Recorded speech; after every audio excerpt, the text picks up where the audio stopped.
Hello, what's up mga ka-oink-oink? Welcome back again sa aming YouTube channel! Hello mga ka-oink-oink, kumusta kayong lahat dyan? So for today's vlog ay mag-update lang ko sa inyo mga ka-oink-oink sa mga baboy na nabili ko. So medyo matagal akong hindi nakapag-upload dahil sobrang busy talaga mga ka-oink-oink. So ngayon ay mag-update lang ako. So meron na naman tayong aabangan mga ka-oink-oink dahil meron tayong paparating na yun talaga yung aking plano na gawin kong inahin kasi mga magagandang lahi kasi yun mga ka-oink-oink. So nung una magawa sana ako ng inahin sa ditong batch na to. Kaya lang naisipan ko na ibinta na lang siya, tapos yung paparating namin, yun yung magandang lahi daw. Sabi ng kasama namin na yun yung maganda daw na gawing inahin. So, meron kaming paparating na 8 piglets mga ka-oink-oink. So, papalakihin ko yun and then doon ako kukuha ng gawin kong inahin. Okay, so samahan niyo ako mga ka-oink-oink dahil magpapakain ako ngayon ng baboy dahil tulog ang aking baby. Ayan si Jack. So, papakita ko sa inyo mga ka-oink-oink. Si Jack.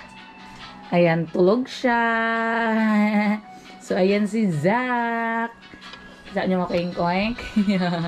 Ayan yung aking baby. Tulog. So, kapag tulog na si Jack, ay ako naman, dali-dali ako talaga sa mga gawaing bahay. Naglaba, tapos naglinis, tapos magpakain ng baboy. So, ang hirap talaga mga ka-oink-oink pala talaga kapag super nanay ka.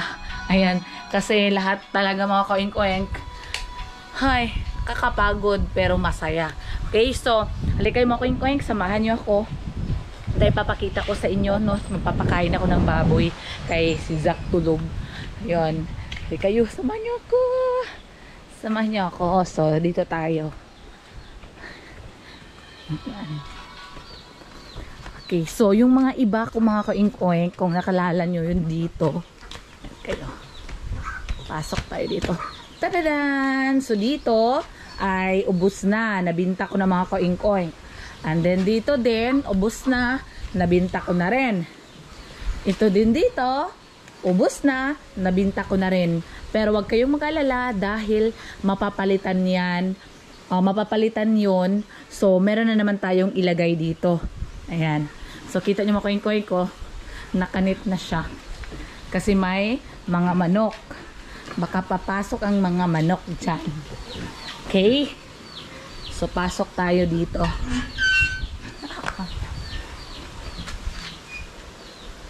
Okay? So, kung naalala nyo mga ka-oink-oink dito, ayan, tatlo to sila na magkapatid.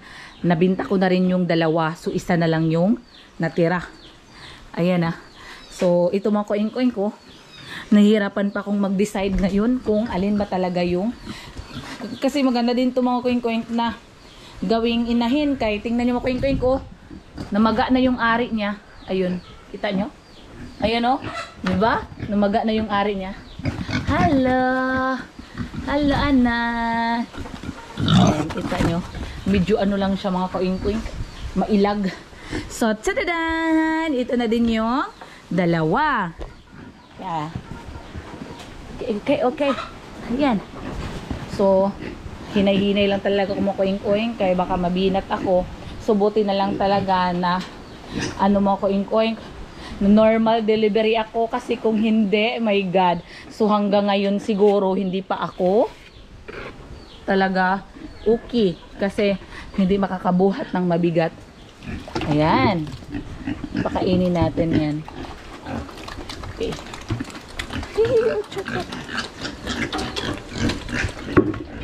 Okay, so yan. Napakain na natin. So, alam nyo mga ka-oink-oink, talagang super duper tipid ako no sa sapal kasi ng soybeans. Yun kasi yung gamit namin, tapos feeds din. So, super tipid talaga ako pagdating sa feeds nila. Tapos talagang mga ka-oink-oink, kinagat ito ng lamok. Ito sila mga ka-oink-oink, kinagat ito ng lamok sila. Grabe talaga. Tapos, alam nyo ba kung ano yung nakakaano mga ka-oink-oink? Wala lang sa kanilang kagat. Nag-ano lang ako mga ka-oink-oink, sinabunan ko lang talaga yung buong katawan nila. Ay, padaanin nyo ako. Dali, padaanin nyo ako. Ayan na sila mga ka-oink-oink. Hala, ayan. Meron nga mga ka-oink-oink, ayan o. Yung ari nito, nag-ano na din. Ayan o. Ayan o. Namula-mula na rin mga ka-oink-oink ko. Ayan o. So, pag-iisipan ko pa mga ka-oink-oink, mas maganda talaga kung magkuha din ako ng gawing inahin dito. Kasi sayang din. Yun lang mga ka-oink-oink, kasi nga ano pa ako mga ka-oink-oink, nagdadalawang isip pa talaga ako kasi nga si Zach maliit pa. So, yung sabi ko kay Randy na mas maganda siguro kung bibili lang tayo at gawin natin lechonin. Pero mas maganda talaga kung meron ka talagang inahin. Yun talaga mga ka-oink-oink yung maganda. Para hindi ka nabibili ng mga piglets. So, yun yung ang hinanap kasi namin yung magandang klase ng baboy. So, meron kaming kakilala mga ka-oink-oink na talagang bumibili siya ng tag 100 piglets. Tapos, sobrang ganda ng mga nabili niyang baboy. Tapos, sabi niya, isabay daw niya kami kasi bibili daw yun siya. So, yun yung namin mga ka-oink-oink, kukunin namin ngayong first week ng September. Tapos, yun, kukuha talaga ako nun ng gawing inahin mga ka-oink-oink. Dahan-dahan lang para mapuno na naman itong dito. So, tamang-tama na si Zach is, medyo malaki na. So, kakayanin mga ka-oink-oink. Can you imagine yung mga ka-oink-oink, madaling araw, tumutulong pa ako kay Randy kasi nga mayroong mga order ng mga tofu sa resort. Tapos gumagawa pa kami ng taho, and then tumutulong pa nun ako mga ka-oink-oink ha. Tapos syempre si Jack kailangan pang asikasuhin. So talagang nakayanan ko pa na mag-alaga talaga ng baboy ko. Mag-alaga kasi ng baboy hindi yung basta-basta mga ka-oink-oink. Kailangan din nandun yung love mo, kailangan mong maglinis, kailangan mong papakainin. So ayun yung ginawa ko. Pag madaling araw, naglagay na agad ako ng feeds para matunaw na yung feeds kasi nga yung gamit ko is with feeding. So, mas maganda din naman mga ka-oink-oink ang with feeding. Pero to make sure lang, siguraduhin lang na maubos nila yon. Kasi kung hindi nila yun maubos, mabilis lang mapanis. Ayun. So, kung dry feeding naman, mas ganda din yung dry. Kasi kung hindi nila maubos, meron pa silang babalikan. Hindi yun napapanis. Okay? So, tara let's, magpakain na tayo. Hi, pagiha ako ni Jo. Ay, tabi, pagiha. Hoy, tabi na.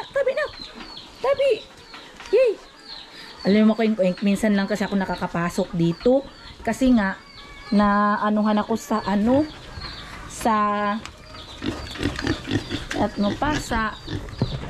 net. Kasi, kailangan talaga na papasok ka talaga dito. Kapag papasok ka, kasi minsan dito lang kasi mga ka-oink ko nagpapakain, nilalagay ko lang. Ay, dito na! Dili na! Ito na! Ito! Uy! Hindi mag-ilag! Hindi mag-ilag!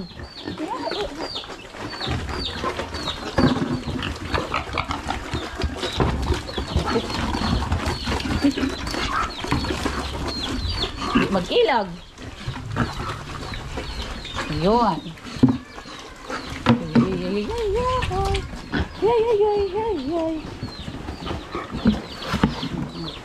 Tapos ko na yan sila pinaliguan kanina mga alas 11 ng umaga.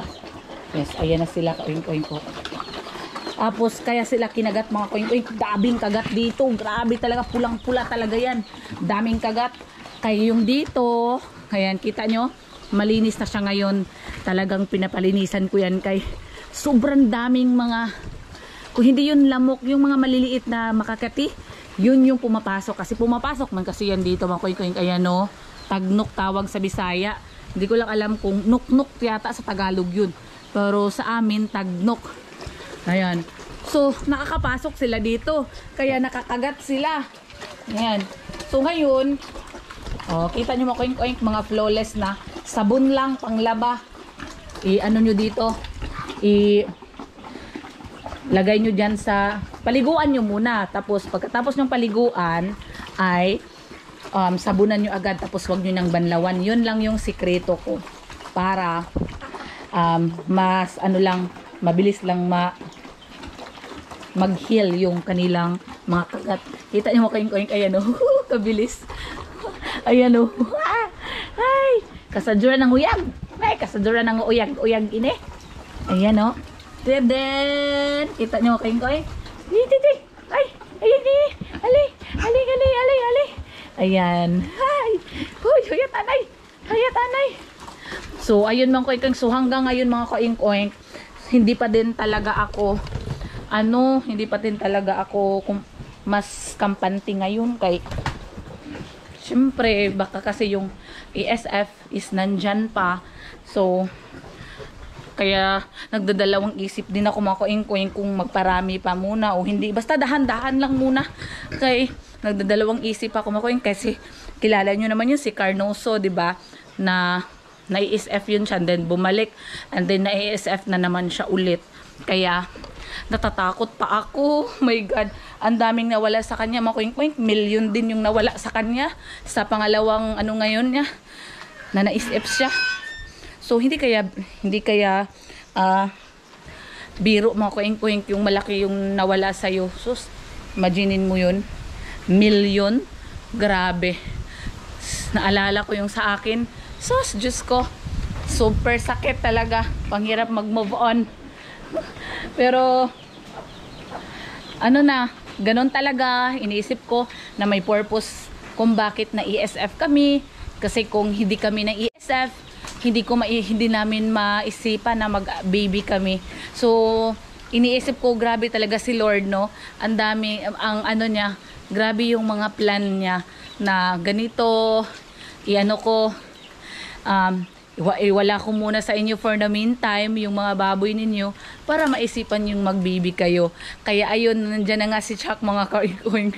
So super happy kami na meron na kaming baby.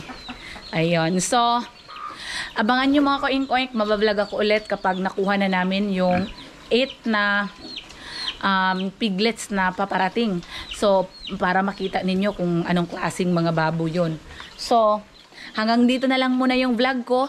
And sa mga hindi pa nakapag-follow sa aking Facebook page, so makikita nyo ako doon kasi lagi akong nag-upload doon, nag-update sa aking Facebook page sa Tersagi Farm. So pakipollow nyo na lang po yung aking Facebook page, ang Tersagi Farm. So thank you so much guys for watching, and sa mga hindi pa nakapag-subscribe sa channel ko, mag-subscribe na po kayo at i-click nyo lang ang notification bell para ma-notify kayo sa susunod naming mga videos. Thank you so much guys!